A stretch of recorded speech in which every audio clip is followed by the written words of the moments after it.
Hello friends, welcome to Sadhyam digital academy. મિત્રો, Sadhyam digital એકેડેમીના આ digital platform પર આ બધા જ વિદ્યાર્થી મિત્રોનું હાર્દિક સ્વાગત છે. તો મિત્રો, તમે જાણો છો એ પ્રમાણે કે હમણાં જ રિસેન્ટલી એટલે કે 10th ઓગસ્ટ 10 ઓગસ્ટના રોજ આરબીઆઈ દ્વારા પોતાની એક મોનેટરી પોલિસી એટલે કે મૌદ્રિક નીતિ જાહેર કરવામાં આવી છે. હવે મિત્રો, આરબીઆઈની જે આ મોનેટરી પોલિસી છે, આરબીઆઈની જે આ મૌદ્રિક નીતિ છે, તે મોનેટરી પોલિસી અંતર્ગતના અલગ અલગ બે રેટ્સ એટલે કે રેપો રેટ્સ અને રિવર્સ રેપો રેટ્સ જે છે એ આપણા માટે ખાસ ઇમ્પોર્ટન્ટ છે. આપણને એક્ઝામની અંદર બી આ રેપો રેટ્સ અને રિવર્સ રેપો રેટ્સ વારંવાર પૂછતા હોય છે, પણ વિદ્યાર્થીઓ માટે આ એક મોસ્ટ કન્ફ્યુઝિંગ પોઈન્ટ હોય છે કે સાહેબ ખબર જ નથી પડતી કે રેપો રેટ કોને કહેવાય, રિવર્સ રેપો રેટ કોને કહેવાય. તો મિત્રો, આજના આ લેક્ચરની અંદર આપણે રેપો રેટ અને રિવર્સ રેપો રેટને એકદમ સરળ ભાષાની અંદર સમજવાના છીએ. એકદમ એટલે કે એકદમ સરળ ભાષા કે તમને ક્યારેય બી એક્ઝામની અંદર આ રેપો રેટ કે રિવર્સ રેપો રેટના ક્વેશ્ચન્સ પૂછાય છે તો તમે એને ઇઝીલી ટેકલ આઉટ કરી શકો અને રેપો રેટ અને રિવર્સ રેપો રેટ કોઈ દિવસ તમને ના ભૂલાય એવા સરળ ભાષાની અંદર આપણે આ કોન્સેપ્ટને સમજવાના છે. પણ મિત્રો, આપણે આગળ વધીએ એ પહેલા સાધ્યમ ડિજિટલ એકેડેમી આ એપ્લિકેશન પર ઓલરેડી ઇકોનોમિક્સનો કોર્સ જે છે અલગથી મુકાઈ ગયો છે. તો જે વિદ્યાર્થી મિત્રોને ઇકોનોમિક્સ આ સબ્જેક્ટની અંદર તકલીફ પડે છે, જેમને ઇકોનોમિક્સ સમજમાં નથી આવતું, એ વિદ્યાર્થીઓ એક વખત અવશ્યપણે સાધ્યમ ડિજિટલ એકેડેમી આ પ્લેટફોર્મની મુલાકાત લેજો. અને તેની અંદર ઇકોનોમિક્સના 3 થી 4 વિડીયો એવા છે કે જે ઓપન મૂકવામાં આવ્યા છે. કોઈ પણ વિદ્યાર્થીઓ ત્યાં જઈને ડેમો જોઈ શકે છે.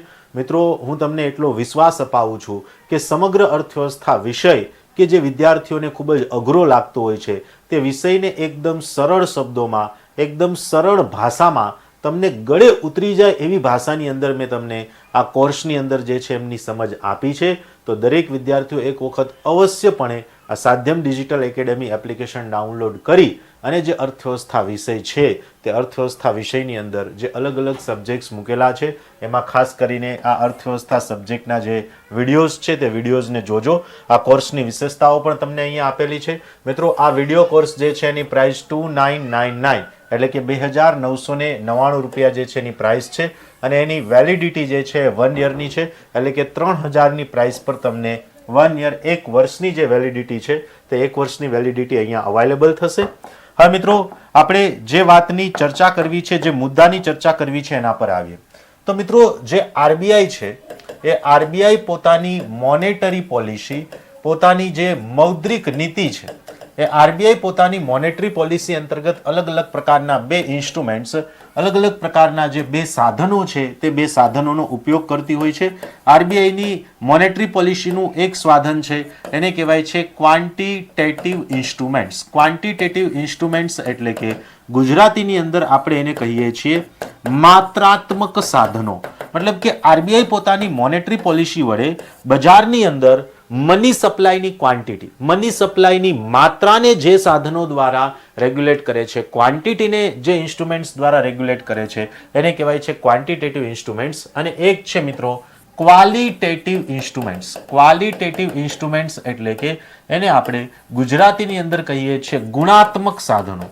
ગુણાત્મક સાધનો એટલે કે આરબીઆઈ પોતાની મોનેટરી પોલિસી મારફતે બજારની અંદર, માર્કેટની અંદર જે મની ફ્લો છે, માર્કેટની અંદર જે મની સપ્લાય છે, તે મની સપ્લાયની ક્વોલિટીને એટલે કે મની સપ્લાયનો જે જથ્થો છે તે જથ્થાની ક્વોલિટીને જે ઇન્સ્ટ્રુમેન્ટ્સ વડે રેગ્યુલેટ કરે છે એને કહેવાય છે ક્વોલિટેટિવ ઇન્સ્ટ્રુમેન્ટ્સ. હા મિત્રો, અહીંયા આપણે ખાસ આ ક્વોન્ટિટેટિવ ઇન્સ્ટ્રુમેન્ટ્સ માત્રાત્મક સાધનો જે છે તે માત્રાત્મક સાધનો અંતર્ગત આપણે રેપો રેટ અને રિવર્સ રેપો રેટ આ બંનેને સમજવા છે, કારણ કે આમાં જ વિદ્યાર્થીઓને તકલીફ થતી હોય છે. યાદ રાખજો, મોનેટરી પોલિસીનો મોટિવ શું છે? મોનેટરી પોલિસીનો હેતુ માત્ર ને માત્ર એક જ છે કે બજારની અંદર જે મની ફ્લો છે, નાણાંનો પ્રવાહ છે, તે નાણાંના પ્રવાહને રેગ્યુલેટ કરવો, નાણાંના પ્રવાહને નિયંત્રિત કરવો કે જેથી કરીને તે ઇન્ફ્લેશન અને ડિફ્લેશન સામે ફાઇટ કરી શકે, ઇન્ફ્લેશન અને ડિફ્લેશનને અનુરૂપ પોલિસી બનાવી શકે. એ એકમાત્ર મોનેટરી પોલિસીનો અહીંયા હેતુ છે.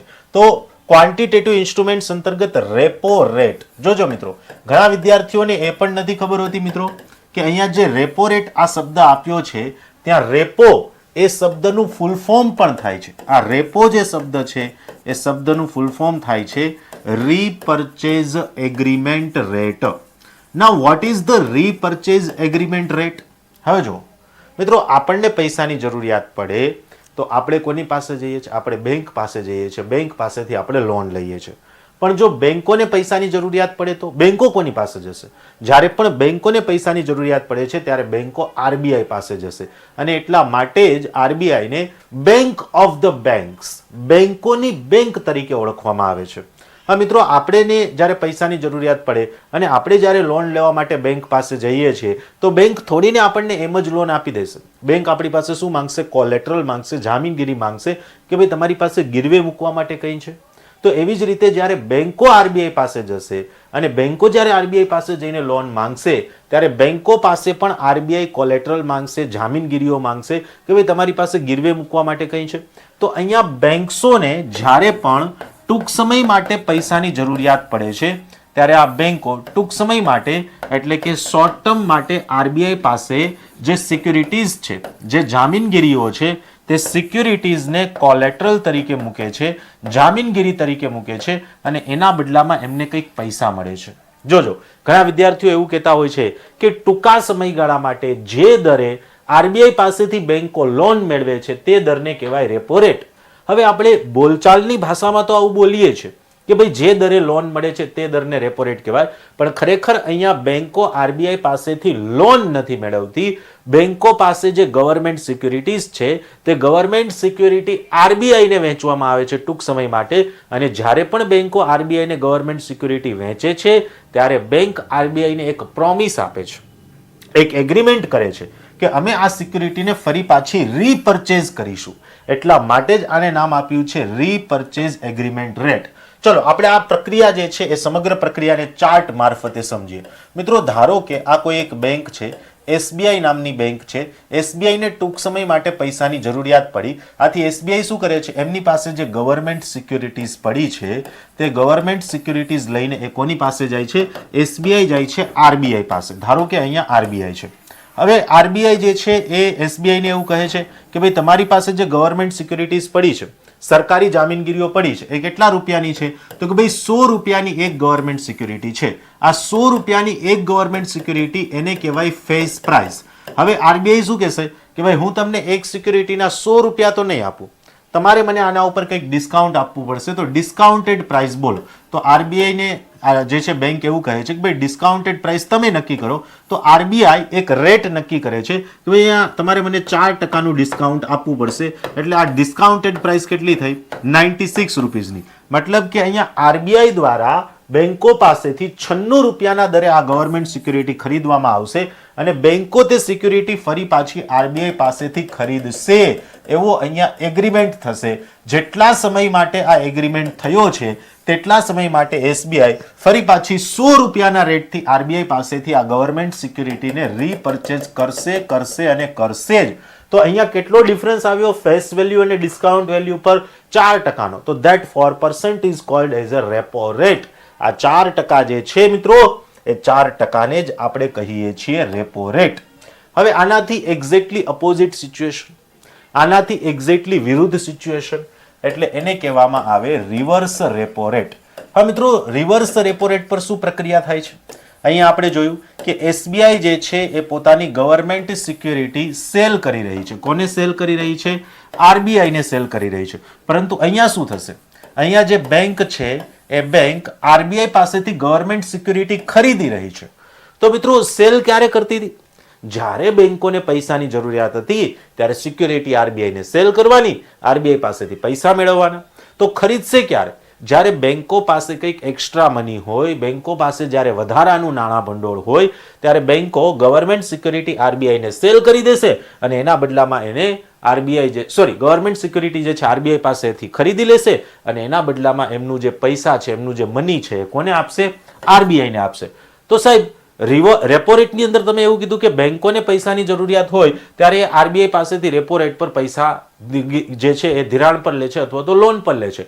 તો શું રિવર્સ રેપો રેટની અંદર એવું કહી શકાય કે આરબીઆઈને જ્યારે પૈસાની જરૂરિયાત હોય ત્યારે બેંકો પાસેથી લોન લે છે? નહીં, એવું નથી.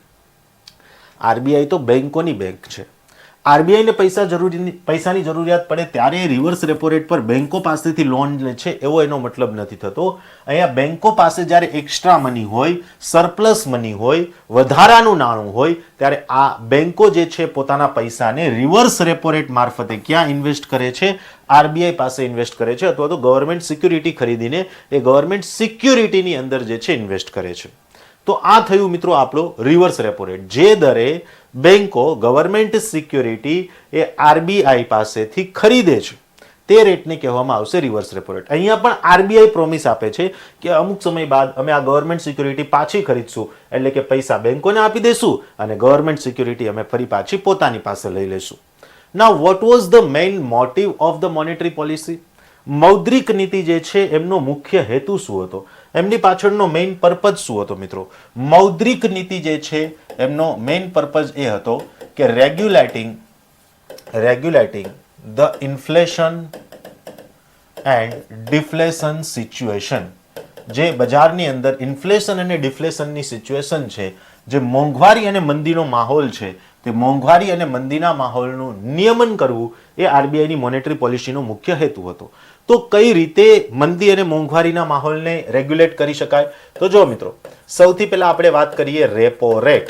હવે રેપો રેટ પર આપણે કહ્યું એમ કે બેંકો જે રેટ પર ગવર્મેન્ટ સિક્યુરિટી એ આરબીઆઈ ને વેચે છે, શું કરી રહ્યું છે? આરબીઆઈ ને સેલ કરી રહ્યું છે, એટલે કે આરબીઆઈ પાસે ગીરવે મૂકી રહ્યું છે, એને કહેવાય રેપો રેટ. તો હાલમાં મિત્રો રેપો રેટ જે છે 6.50% છે.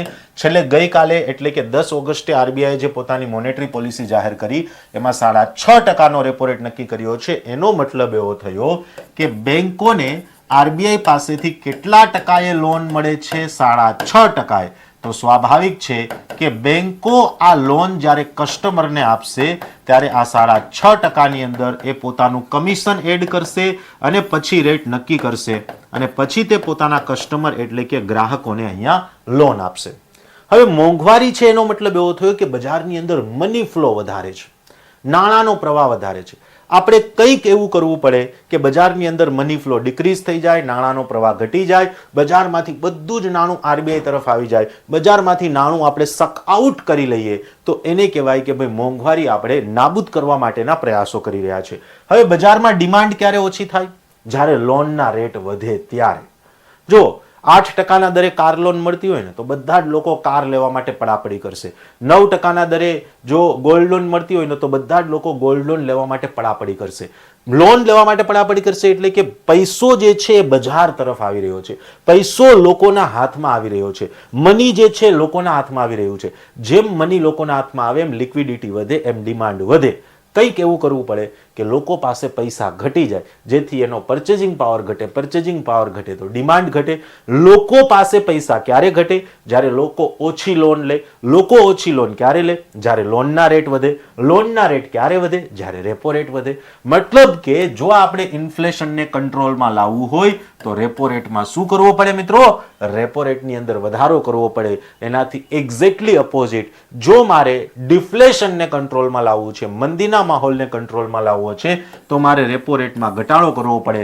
કારણ કે રેપો રેટ ઘટાડું તો લોન રેટ ઘટે, લોન રેટ ઘટે તો લોકો વધુને વધુ લોન લેશે, વધુને વધુ લોન લે એટલે લોકોનો પરચેઝિંગ પાવર વધે, પરચેઝિંગ પાવર વધે એટલે ડિમાન્ડ વધે અને ડિમાન્ડ વધે એટલે મંદીવાળો માહોલ ફરી પાછો કંટ્રોલમાં આવી જાય. તો આ રીતે ઇન્ફ્લેશન સામે ફાઇટ કરવા માટે રેપો રેટ વધારવાનો, ડિફ્લેશન સામે ફાઇટ કરવા માટે રેપો રેટ ઘટાડવાનો. હવે સાહેબ જે હાલમાં મોનેટરી પોલિસી જાહેર કરી એમાં શું કર્યું? હાલમાં જે મોનેટરી પોલિસી જાહેર કરી એમાં રેપો રેટની અંદર નો ચેન્જ, કોઈ જ ચેન્જ કર્યો નથી. જે રેપો રેટ 6.5%નો હતો એ રેપો રેટ એટલો ને એટલો જ રાખવામાં આવ્યો છે. મિત્રો આવી જ રીતે આપણે રિવર્સ રેપો રેટની સાથે કઈ પ્રક્રિયા કરવાની? તો જો રિવર્સ રેપો રેટની અંદર આપણે ઇન્ફ્લેશન અને ડિફ્લેશનનો માહોલ કંટ્રોલ કરવો હોય તો શું કરવાનું? ધારો કે ઇન્ફ્લેશનનો માહોલ છે એટલે કે બજારની અંદર પૈસા ખૂબ જ વધારે છે.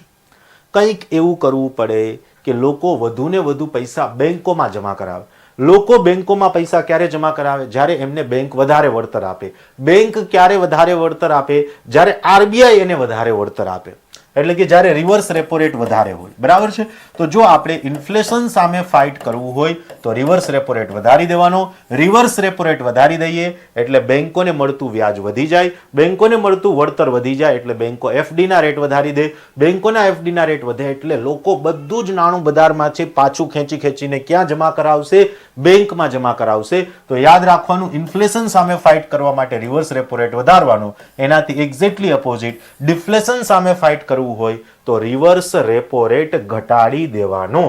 હા મિત્રો, એક્ઝામની અંદર આપણને એક પ્રશ્ન એ પણ પૂછાય છે કે ઇન્ફ્લેશન સામે ફાઇટ કરવા માટે આરબીઆઈ જે મોનેટરી પોલિસી અપનાવે છે તે મોનેટરી પોલિસીને શું નામ આપવામાં આવે છે, અને ડિફ્લેશન સામે ફાઇટ કરવા માટે આરબીઆઈ જે મોનેટરી પોલિસી અપનાવે છે તેને શું નામ આપવામાં આવે છે. તો જો ઇન્ફ્લેશન સામે ફાઇટ કરવા માટે આરબીઆઈ જે મોનેટરી પોલિસી અપનાવે છે એમાં નાણાંનો પ્રવાહ ઘટી રહ્યો છે, બજારમાંથી નાણું સકાઉટ થઈ રહ્યું છે, બજારમાંથી નાણું આરબીઆઈ તરફ પાછું ખેંચાઈ રહ્યું છે, એટલે કે લોકોની નાણાકીય પરિસ્થિતિ ટાઈટ થઈ રહી છે, ફિનાન્શિયલ સિચ્યુએશન ટાઈટ થઈ રહી છે, તો એને કહીશું ટાઈટ મની પોલિસી. અને મિત્રો, જેમ નાણું ઘટે એમ નાણું કેવું બને? પ્રિય બને.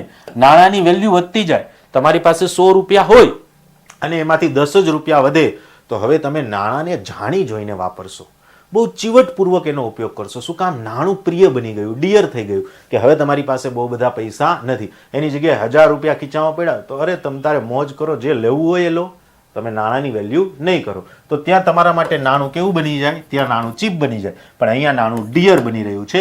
તો ઇન્ફ્લેશન સામે ફાઇટ કરવા માટે આરબીઆઈ જે મોનેટરી પોલિસી અપનાવે એને ટાઈટ મોનેટરી પોલિસી અથવા તો ડિયર મોનેટરી પોલિસી કહેવાય. અને ડિફ્લેશન સામે ફાઇટ કરવા માટે જે મોનેટરી પોલિસી આરબીઆઈ અપનાવે ત્યાં નાણાંનો પ્રવાહ બજાર તરફ જઈ રહ્યો છે. જસ્ટ ઇમેજિન, કલ્પના કરો, તમારી પાસે કંઈ જ પૈસા ન હોય, રાતોરાત 1 લાખ રૂપિયા તમારા બેંક એકાઉન્ટમાં જમા થઈ જાય તો આમ તમે કેવા મોજમાં આવી જાય, ચલો હવે પહેલું ખરીદી લઈએ, પહેલું ખાઈ લઈએ, પહેલી વસ્તુ લઈ લઈએ. તો નાણાંની મૂલ્ય તમારી સામે રહેશે નહીં. નાણું કેવું બની જાય? ચીપ બની જાય. અને તમારી જે ટાઈટ હાલત હતી એ નાણું આવવાથી કેવી થઈ ગઈ? ઈઝી થઈ ગઈ. તો ડિફ્લેશન એટલે કે મંદીના માહોલ સામે જ્યારે ફાઇટ કરવું હોય ત્યારે આરબીઆઈ જે મોનેટરી પોલિસી અપનાવે એને ઈઝી અને ચીપ મોનેટરી પોલિસીના નામે ઓળખવામાં આવે છે. સાહેબ, ગઈકાલે 10 ઓગસ્ટે આરબીઆઈએ જે મોનેટરી પોલિસીની જાહેરાત કરી તે મોનેટરી પોલિસીને કેવી કહી શકાય? તેને કહી શકાય ન્યુટ્રલ, કારણ કે રેપો રેટની અંદર કોઈ જ વધારો કે ઘટાડો કર્યો નથી. જે 6.5% રેપો રેટ છે એટલો ને એટલો જ રાખવામાં આવ્યો છે. અને રિવર્સ રેપો રેટ જે છે એ હાલની તકે 3.25%નો છે, એમાં પણ આપણે કોઈ જ ફેરફાર કર્યો નથી. તો મિત્રો, આપણે ચર્ચા કરી રહ્યા હતા આરબીઆઈની મોનેટરી પોલિસી વિશે. મૌદ્રિક નીતિના દરેક સાધનો આટલા ઇન્ટરેસ્ટિંગ છે, ચાહે રેપો રેટ હોય, રિવર્સ રેપો રેટ હોય, સીઆરઆર હોય, એસએલઆર હોય કે અન્ય કોઈ પણ ઇન્સ્ટ્રુમેન્ટ્સ હોય. તો મિત્રો, આવી જ રીતે જો તમારે અર્થવ્યવસ્થાને એકદમ સરળ શબ્દોમાં સમજવું હોય, તમે જોયું કે રેપો રેટ ને રિવર્સ રેપો રેટ કેટલું સરળ હતું, એકદમ સરળ છે. પણ આપણે એને બુક્સમાંથી કે કોઈ અન્ય જગ્યાએથી એવી રીતે વાંચીએ છીએ કે જાણે એ ટેકનિકલ ભાષામાં વાંચીએ. તો ટેકનિકલ ભાષામાં આવા લોજિકલ સબ્જેક્ટ્સને વાંચવા જાઓ તો એ તમને અઘરા લાગશે જ. આને એકદમ સરળ ભાષામાં સમજવાનું છે. આવી જ રીતે ઇકોનોમિક્સના દરેક કોન્સેપ્ટને સરળ ભાષામાં સમજવા હોય તો સાધ્યમ ડિજિટલ એકેડેમી આજે આપણી એપ્લિકેશન છે ત્યાં ઇકોનોમિક્સનો મારો કોર્સ અવેલેબલ છે. કોર્સની વિશેષતાઓ આપી છે. ગુજરાતના વિદ્યાર્થીઓને સૌથી અઘરો લાગે છે આ વિષય, પણ એક વખત વિશ્વાસ મૂકજો, એકદમ સરળ બનાવી દીધો છે મેં આ વિષયને. એપ્લિકેશનની અંદર બહુ ડિટેલ્ડમાં દરેકે દરેક ટોપિકના અપડેટેડ વિડીયો. ઇકોનોમિક્સમાં કરંટ અફેર્સનું બહુ મહત્વ હોય છે, તો કરંટ અફેર્સનો કોઈ પણ મુદ્દો આવશે એને તમારી જીપીએસસીની આવનારી દરેક એક્ઝામ પહેલા અપડેટેડ આની અંદર વિડીયો મૂકી દઈશું. ઘણી બધી જગ્યાએ શોર્ટ ટ્રિક્સ, માઇન્ડ મેપ્સ, ચાર્ટ્સનો પણ ઉપયોગ કર્યો છે. ઇકોનોમિક્સના લેટેસ્ટ કરંટ અફેર્સના વિડીયો પણ તમને ત્યાં મળી રહેશે. સિલેબસ મુજબ દરેક ટોપિક્સને ત્યાં આવરી લીધા છે અને સમયાંતરે તમારા ડાઉટ સોલ્યુશન સેશનનું પણ આયોજન થશે. એવું નહીં કે એક વખત તમે કોર્સ પરચેઝ કરી લીધો પછી તમે અલગ ને હું અલગ, એવું નહીં. હું તમારી સાથે હર હંમેશ જોડાયેલો રહીશ. તમારા લાઈવ સેશનનું આયોજન કરીને તમારે જે ડાઉટ હશે એ ડાઉટનું પણ આપણે સોલ્યુશન મેળવતા રહીશું. તો મિત્રો, જો તમને પસંદ આવ્યું હોય અને repo rate, reverse repo rate વિશે તમને કંઈક નવું જાણવા મળ્યું હોય અને યોગ્ય લાગે તો આ વિડીયોને તમારા મિત્રો સુધી પહોંચાડજો, શેર કરજો, વિડીયોને લાઇક આપજો અને ચેનલને સબસ્ક્રાઇબ કરતા જજો અને એક વખત અવશ્ય સાધ્યમ ડિજિટલ એકેડેમી એપ્લિકેશન ડાઉનલોડ કરી કોર્સની મુલાકાત લેજો. ફ્રી ડેમો લેક્ચર્સ પણ જોઈ શકો છો અને યોગ્ય લાગે તો કોર્સને પરચેઝ કરજો. તમારા વિશ્વાસને અચૂકપણે હું અહીંયા જાળવી રાખવાનો પ્રયત્ન કરીશ. Thank you so much.